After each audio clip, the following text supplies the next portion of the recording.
তোমরা তো দেখতে পেলে বরের বাড়ি থেকে কত কি এনেছে ওগুলো, সেল সেল মানে কত বাজি ফাটাচ্ছিল, একটু শেয়ার করলাম তোমাদের সাথে। তো সোজা তারপরে এখানে তো আমি এসছি, পরে আমার ভাগ্নির কাছে চলে এসেছি, ভাগ্নিকে দেখালাম, তোমাদেরকে বললাম একটু হাই করে দে।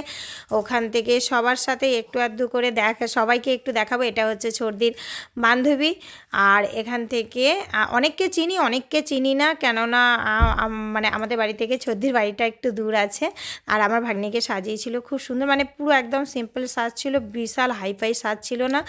আর এটা হচ্ছে আমার ছোট ভাগ্নি, এটা হচ্ছে বড় মানে বড় ননদের মেয়ে। তো এখান থেকে সোজা সবাইকে পরিচয় করিয়ে চলে যাব দেখো তোজোর কাছে। তোজোকে একটি দেখিয়ে দেবো, কেননা সবাইরা পাঞ্জাবি পরছিল, তো ওকেও এই যে ড্রেসটা পরিয়ে দিয়েছি।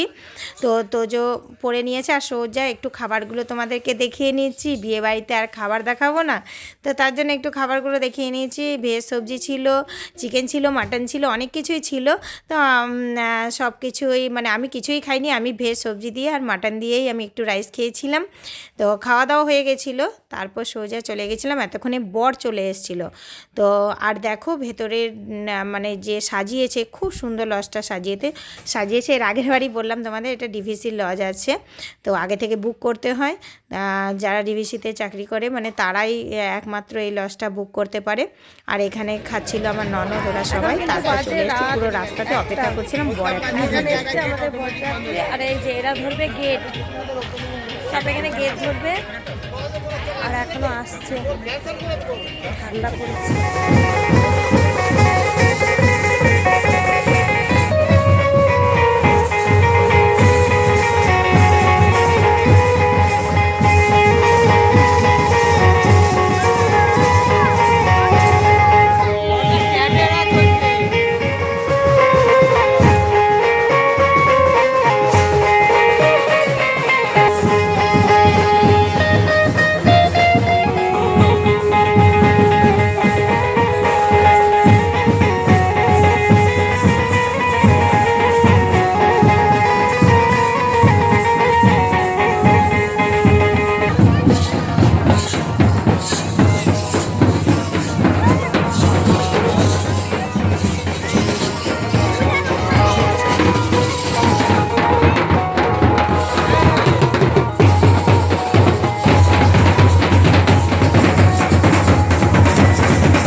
বর চলে এসছে, বরকে তো দেখাতে পারলাম না, খুব ভিড় ছিল। আর এদিকে আমি সোজা চলে এসেছিলাম আমার ভাগ্নির কাছে, এখানে আশীর্বাদ করছিল ওর শ্বশুরমশাই, আর সেইটুকু একটু শেয়ার করলাম তোমাদের সাথে। আর দেখালাম আজকে মেন কিন্তু ভিডিওতে ছিল রামগড়ের তাসা কেমন বাজাচ্ছিল, একটু অবশ্যই কমেন্ট করে জানাবে। আমিও ফার্স্ট টাইম দেখলাম, নাম শুনেছি যে রামগড়ের তাসা বিখ্যাত, কিন্তু আজকে ফার্স্ট টাইম দেখলাম মানে যে এত সুন্দর বাজায় ওরা। আর টাইমেরও শর্ট ছিল, অনেকটা টাইমও হয়ে গেছিলো, নাহলে আরও বাজাতো, মানে লগ্ন হয়ে গেছিলো, 2:30টাতে লগ্ন ছিল, তো তার জন্য তাড়াতাড়ি শেষ করতে হয়েছে। তো আজকের মতো এতটাই।